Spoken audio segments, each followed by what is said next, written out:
ચાલો મિત્રો, આપણે આજે જેમને પણ જે ખેડૂત મિત્રોએ આ ખેડૂત પોર્ટલ ઉપર અરજી કરી હતી અને તેમને અરજી જેને મંજૂર થઈ હોય અને હવે આ વર્ષે જે નવા ડોક્યુમેન્ટ અપલોડ કરવાના આવ્યા છે તેના વિશે માહિતી મેળવશો અને ડોક્યુમેન્ટ કઈ રીતે ઘરે બેઠા તમારા મોબાઈલમાં કઈ રીતે અપલોડ કરવા તેની પણ માહિતી આપશું. જો અમારી ચેનલમાં તમે નવા હોય તો સબસ્ક્રાઇબ અને લાઈક કરતા જજો. ચલો, એના માટે પહેલા આપણે ગૂગલ ક્રોમને ઓપન કરી દઈશું. ગૂગલ ક્રોમ ઓપન કર્યા પછી એમાં આઈ ખેડૂત 2.0 ને લોગિન કરશું.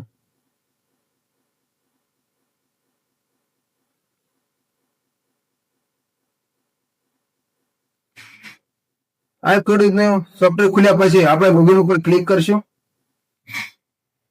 લોગિન ઉપર ક્લિક કર્યા પછી અહીંયા આપણે જે તે તેમાં અરજી કરી હતી અને એ વખતે જે મોબાઈલ નંબર આપ્યો હતો એ મોબાઈલ નંબર દાખલ કરીશું.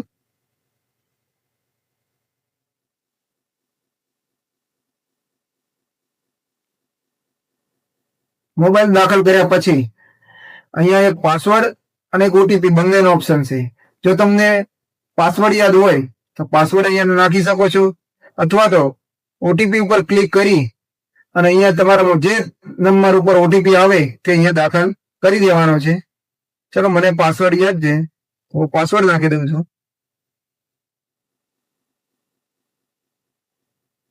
પાસવર્ડ નાખ્યા પછી અહીંયા બાજુમાં આ રીતે લખેલું હોય છે, એને સરવાળો કરી અહીંયા લખી દેવાનો છે 15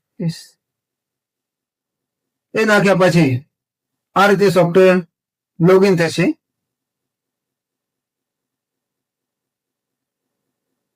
લોગિન થઈ ગયા પછી આ રીતે તમારું પ્રોફાઇલ ખુલશે. એમાં ગયા પછી જે અરજીનો ઓપ્શન છે એના ઉપર ક્લિક કરવાનું છે.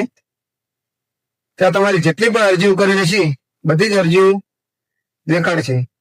અરજીઓ દેખાડ્યા પછી અહીંયા તમને બધી અરજીઓ દેખાડશે.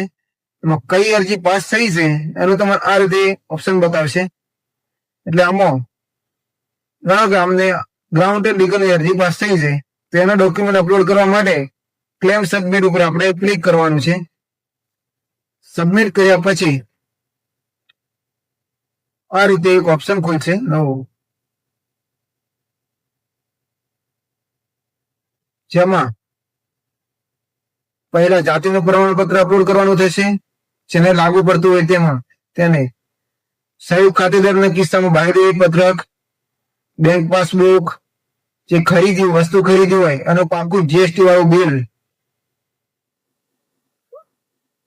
અરજીની સહી વાળી નકલ, જે તે તેમાં તમે અરજી કરી હતી અને જે સહી વાળી અરજી હતી તેની નકલ અપલોડ કરવાની છે.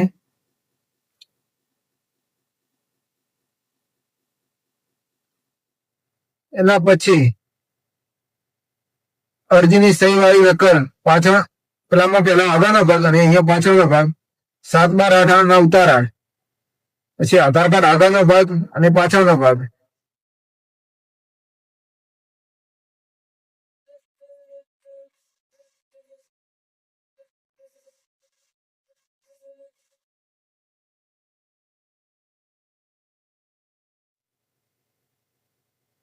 આટલી વસ્તુ અપલોડ કરવાની થશે.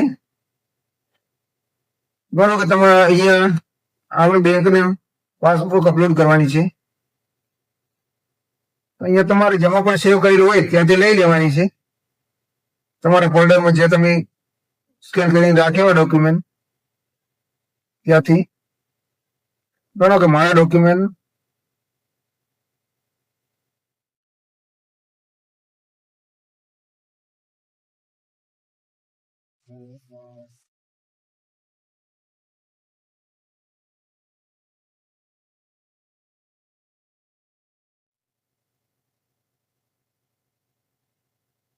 મારા ડાઉનલોડમાં ઓપ્શન મોકલ્યા ઘણો વાપર્યું છે.